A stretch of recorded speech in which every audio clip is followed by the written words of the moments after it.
Welcome to Books and Whatever Else. I'm Asher Dart, and my guest today is Jason Nickey. How you Hello. doing today? Doing pretty good. Got my morning errands done and just taking a little break before I get some more stuff done around the house. Mm-hmm. A nice little Friday. I bet it's nice to have Fridays off most of the time. It is. I'm a little spoiled by it. I wish my husband could get Fridays off. That's like the one day, just stay home with me and bullshit all day. If I ever have to go back to working 5/8, I'm gonna hate it. All right, so let's get into some questions. What was Okay. did somebody inspire you, or was there like a certain book or something that made you be like, you know what, I want to read, or was it right, or was it something that you've always did? I've always written some. I just never really did much with it. Usually I would write it and then I wouldn't put much into it. Like I would write out a story and then usually I would just end up deleting it because I would think it was garbage and just get rid of it. Because I think a lot of us go through a phase like that. I did that a lot And too. then one big thing that helped was reading a lot of the indie stuff because I it just was like showing me that you can do stuff outside of the box and what self-publishing can be and all that. So that was kind of like the initial spark. And then when I edited a book for Stewart for the first time to help him out with that, while I was editing it, I was just like, why am I not just doing this myself? And that was got me to finally start trying to put stories out there and everything. When I found out that you could do it on Kindle online like that, it kind of blew my mind a little bit. I didn't even know that that was a thing until I got into like the splatterpunk and stuff. I had heard of self-publishing, but I figured it would be like a much more intricate process and a lot more involved than what it is. Like I didn't realize how easy it would be. Yeah, me either. Now, you know, making millions of dollars, that's not the easy. That's the hard part. Yeah. But I'm one of them people that I'm just excited for somebody to read something that came out my head. Yeah, same here. At first I wasn't. At first I was like worried about it. When somebody would start reading something of mine, I would get really scared and like think, oh God, they're gonna trash it, they're gonna think it's terrible. But like now that I've been doing it longer, like I get excited for people to check stuff out, especially if it's a story I feel really good about. Mm-hmm. When I finish it, if I feel really good about it, then I get really excited to have people read it and check it out. You're one of them authors that like I didn't know about at first, and then once I read some of your things, I was like, why is this guy not famous? It's one of those like Brian Bauer. I think that's how you say his name. You guys, I don't understand why y'all aren't like just living it the fuck up right now. What was It's your just first book? that I wrote Mm-hmm. Static and Other Stories. I had started with a couple short stories and I was having trouble when you're newer, especially if you haven't published anything yet. From my experience, it was really hard to get people to beta read your stories to let you know, like, essentially if they were any good or not. I had a Mm-hmm. few that read a few of them, but once I had enough to put a book together, I kind of just said, the hell with it, and threw this together. I did the cover on Canva and did self editing on it and everything like that. I just wanted to try getting something out there to see how it did. And it was honestly, I was so nervous at first, but it was a great feeling to get that out there. And it's still Yeah. like, especially like some of the reviews came back saying that it was a really solid debut of stories and stuff like that. That blew my mind. Like I was thinking people were like, "Oh, it's okay." Like when I started getting good reviews on it, it really blew my mind. It was exciting, and that's what got me to start trying to write more. Anybody that I recommend you to, they come back to me like, oh my gosh. They're like, I now need to read all of his stuff. Like that's literally how I was. Tell me about your maybe like the favorite of the books that you wrote, or the one that you're most proud of. Um, it's kind of it's tough to pick one because Static I'm very proud of because it was my first one that I put out there. Mm-hmm. Um, Jasper I'm very proud of because it was an extension of the first story I ever published because I originally just published that story on Godless and like Wreckage just because of how well it's done.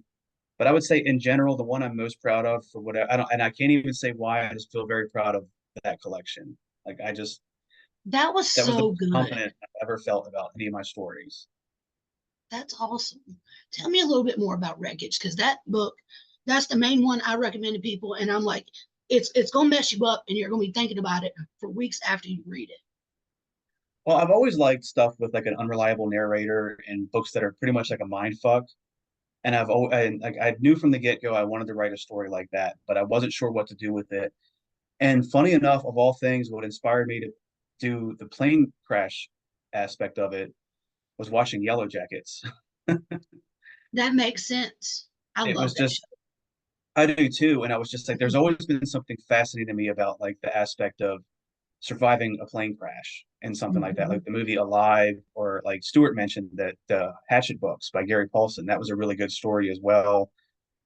And I was like, I wanted to do something like that, but put a different twist on it. So I decided to combine like a plane crash story with like the mind fuck aspect. And Yeah. there's a few of the things from the main character's life are based on things that happened to people I've known over the course of my life. And I wanted to like make it very dark. And I really had to put myself in a dark frame of mind to write that. Like I kind of had to, when I was writing that, I kind of purposely put myself into like a depression for a while, Mm-hmm. which I mean it worked, but Yeah, I luckily I can, was and like able to easily pull myself back out of it when it was done. But that book was it's just amazing. Um, so you did Mockingbird with Stewart, and that was like your first like extreme. Let's talk about your debut extreme, Royal Royal. I can never say it. Royal Decay. mhm. I love this. I like the cover. I like that it's like his face, and then oh, it's his fucking face again. Like that's awesome.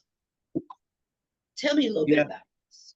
that was one. I mean, I've always liked reading extreme, but when it comes to writing extreme, it feels tough because when you read extreme, even there's good extreme and there's bad extreme, in my Mm-hmm. opinion. There's a fine Mm-hmm. line from where it goes from being an entertaining read to just being goofy. Mm-hmm. And I've always afraid of towing that line too closely. So I actually wrote the majority of that story it was a little over a year ago. I spent like an entire week working on it, and I was just like, I don't know if I want to put this out. I was like, this is, I was still pretty new. People didn't know who I was, and I was just like, I didn't want to get pigeonholed into that or have like, I was afraid, like, I don't know how people would look at it. Because being newer too, there was still a lot of like family and friends buying my stuff, and I was just like Mm-hmm. worried about how it would come off, but it wasn't ready yet. It was It something I wasn't its sat on time. for over a year. Yeah. And when I decided to revisit it, I was considering putting it in Sludge too. But then when I really started working on it and stuff, I was like, this is something I want to do on my own. This is something I need to have as a solo release. So it was just, I don't know, it was just, I wanted to have something that was like when I read splatterpunk and stuff like that, because there's a lot of sex stuff in those books. I wanted something more queer with it though, Mm-hmm. but not just queer, also like twisted in the aspect of how it was queer. So that was why like the whole incestuous thing came in there, because I was like, that's something I've never seen in a book yet. Yeah. Yeah. Like, and I kind of strive to do that when I write a story. I want to try to create something original when I do a story, or if it's even a trope or something similar to things other people have done, I want to add my own twist to it to make it unique on its own. You do really good at character development too, which is like I love some balls to the wall like horror and splatter, but what gets me is when they can add such character development along with those stories. That's like that's like my favorite thing, and that's just something that I've seen almost in everything that you've done. You have like good plots, good dialogues, and amazing character developments and characters that kind of stand out. Yeah, and it's kind of one of those things. I feel like that makes it more effective in horror when you have like either a protagonist or an antagonist that you've developed well enough that like if it's a person that's a villain, but a villain they can somewhat sympathize with, and then it confuses the Yeah. mind sitting there like, why do I kind of feel bad for this guy? Or even like with another character, it makes it more effective if they're a victim and you've made Mm-hmm. somebody care about them. Because even as a writer, I'll say when you've developed a character, it's sometimes hard to have something bad happen to them, to write a scene where something bad happens to them Yeah. because like you're almost attached to that character at that point. Yeah. It's I almost get as that. hard as the writer as it is for the reader. Mm-hmm. Yeah, because you're like, oh, why did I do that to you? I love you. I created you. I'm Yeah, sorry. Like, I totally get it's hard it. to separate from your mind at the time that it's not a real person. It's like your child because you created that person. Hmm. Tell me about your upcoming project, your slush pile. Yes, that is just a story collection. It's a like I said, it's a combination of some stories that I've submitted for anthologies over the last year, and also stories that I wrote that probably were strong enough for a solo release, but weren't quite long enough for me to put them out as a solo release. So I just kind of stockpiled them until I had enough to make a book and put it together. I mean, that's something I plan to do every year. This will be my fourth story collection. I love writing short stories, so I do too. my goal was to have one collection every year. I did two my first year. My first two books were both story collections, but that was like as a beginner, all I was writing was that. I'm working on more novellas now, but I definitely want to have one out every year because even as a reader, I love a story collection. You know, when I find a Mhm. new author, that's usually the first thing I'll go to is a story collection if they have one because it gives you a good taste of what they can do. Yeah, I totally agree. I totally agree. So, what is like a weird fact about yourself? Like maybe like the toilet thing with Stewart. Me, I don't drink out of anything that ain't got no lid on it. I'm the little girl from Signs. I'm not fucking around and finding out. I'm saving people from aliens. So what is like your weird thing? Probably the fact, even though it's not as bad as it was when I was younger, is the fact I'm like a picky eater. Nowhere near as bad as it was as a kid, but like any kind of seafood is completely off the table for me. I don't like any of that stuff. I think it's all nasty. Um, and even certain types of meat, I like ground beef, like burger and stuff like that. But I'm like the rare person that doesn't like steak. I'm just not a fan of steak. I'm not a fan of a What? lot of pork. You don't like It's steak? no, no. Most of the meat I eat is chicken. I'm a big chicken fan. I don't like chicken. Like I can't, I don't know. I just, unless it's chicken nuggets, but other than that, I would rather eat all the sides and eat the chicken. I think it's just because I've had it so much that I don't want it anymore. Give me a good burger from like a good burger place or smash burger. That's what I love. I like those too. I do like I said, I'm not a big fan of steak, but I do love burgers and like, you know, ground beef and tacos and stuff like that, different casseroles. I'm just not a big fan of steak on its own. And you bake too. You bake some pretty like amazing and beautiful dishes. It's something, the baking aspect is something I'm newer with. I've always liked to cook, but most of my baking before was stuff, you know, cake out of a box, brownies out of a box, stuff. I didn't make much from scratch. It was just like in the last year I started doing that. And it was like, I actually enjoy doing it, but it is very tough.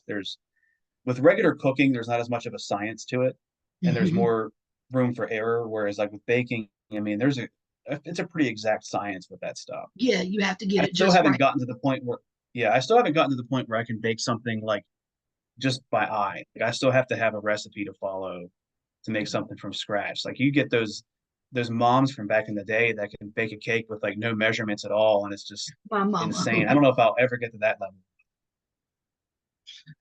The only thing I can do that without measurements is making homemade biscuits. I know how much lard, how much buttermilk, how much flour to use. Like I just kind of eyeball it. I've never really like set out and measured it out. But that my mama taught me that. She Mhm. never gave me measurements. A handful of this, your hand's about the right size. Slap that in there. That's just how she works. So let's talk about I haven't been asking people about movies, but I really love movies, and since this is like books and whatever else, what's like top two, three movies of all times that you could watch over and over again and never get tired of? Kind of have to separate that because when it comes to that kind of stuff for me, it's like I don't separate by all the genres, but it's like horror and then not horror is usually Mhm. how I categorize that stuff.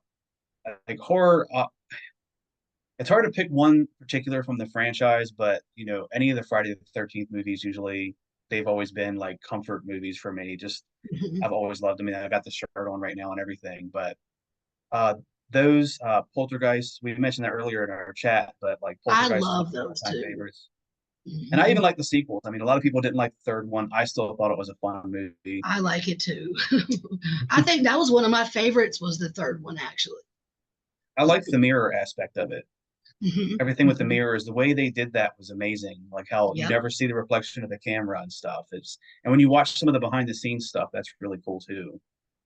Like how there was one where they had actual doubles on the other side of a wall that made it look like it was actually a reflection, but it wasn't. And it's pretty cool how they were able to do that. Did you As far as like, huh? Oh, go ahead? I was gonna Sorry. say, as far as like non-horror, like Terminator 2 has been one of my favorite movies since I was a kid. I absolutely love Mhm. that movie. Um, Wonderland, the movie about John Holmes with Val Kilmer. That's a Oh yeah. fantastic movie with a great cast and a great soundtrack. Those are two favorites of mine as well. Did you watch Perfect World yet? No, I haven't had a chance to yet. Me and Nick are like, watch this movie. So you're going to be at cons, right? You're going to be at TBR Con, Yes, and and St. you're Louis. going. That's awesome. That's awesome. How many cons have you done? As a vendor, I've done three so far. I did Texas Author Con last summer. There was a small con here in West Virginia called VoidCon. I did that last October, and Scares That Care this past April. I But I love. had gone to the first two Scares That Care as a guest. Mhm. So, what would be some advice for somebody that has a table for the first time, or anything you might Um, have wanted to know? and that's actually a shout I will give out here is like my first one was the Texas Author Con, and I was sharing a table with Donna Latham. It was our Mhm. both of us our first time. And the two best mentors we had for that were right across from us. It was Eric Butler and Candace Nola. Just like, telling, when somebody walks by, even if they're not at your table yet, stand up because it's more welcoming. When you talk to him, Stuart was kind of giving me shit when we were at AuthorCon because I kept Little standing up when fucker. people walk by. He's like, stop standing up. I want to sit down. I was like, well, then sit down. I'm doing what I was taught. And it actually does work because people will engage with you. Even if they Mhm. don't buy a book right then, they might get like a bookmark or something with a QR code, or they might remember you and come back later. Because there's a lot of people that'll go through and do a round first without buying a book. They just want to like look at what's out there first. And that was one of the Window main shopping. things.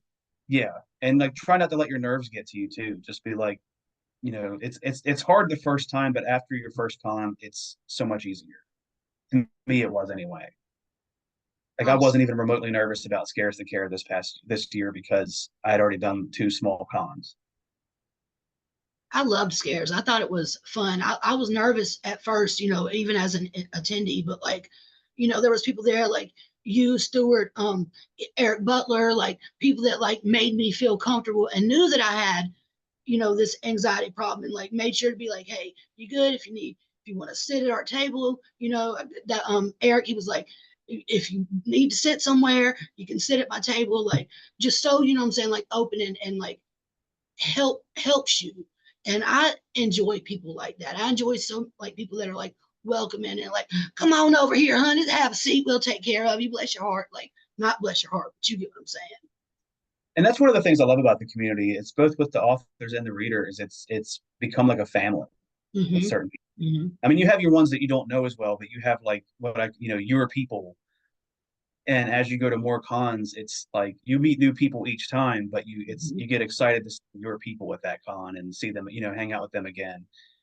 That's why I'm like really excited for this year because most of them it's like once, maybe twice a year if you're lucky. And this year there's some people I'll get to see three times because Yep. of doing three different conventions with them all.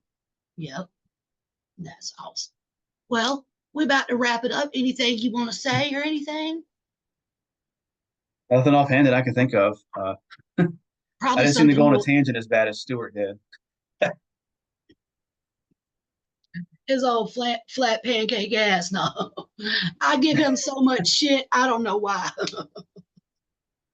That's I one thing will I think say. is funny too, is because we've done a couple books together, and now that we're going to have like three cons this year where we're sharing a table, it's like our names are just going to be those ones you always see together. It seems like, and that's not a bad thing. It's just Nope. funny to me. Like when I was starting with this, I didn't expect that to be what it ended up being. Like he's kind of like people always associate, like Aaron Beauregard and Dan Volpe, and it's like we've become like that almost. Mm-hmm. BFFs. Well, I will say one more thing for you before we go or before I stop recording. Um, CPS took her baby. They sure did. They stole her baby. Jason makes me say this all the time. I For am those super. who don't know, for those who don't know, there's the documentary, The Wild and Wonderful Whites of West Virginia. And the one I almost want to say character, but these are real people. Subov, that's a line she says in it, and I just compared it because she has a raspy voice, kind of like Asher's, but Subov's voice is a lot deeper. I have She's fun. more like CPS took her baby. Took her baby. Well, this is the end of our show. Thank y'all for coming. And next episode will be Laura. I can't never say her last name. I can't either, and I always have to look at it I'm when I sorry, spell Laura. it. We love you. When All I was right. when I Mhm. was formatting her book and putting it together, I had to look at her Facebook profile, and I basically copied it and pasted her last name because I couldn't remember how to spell it. We call her the moose. We're sorry. We love you.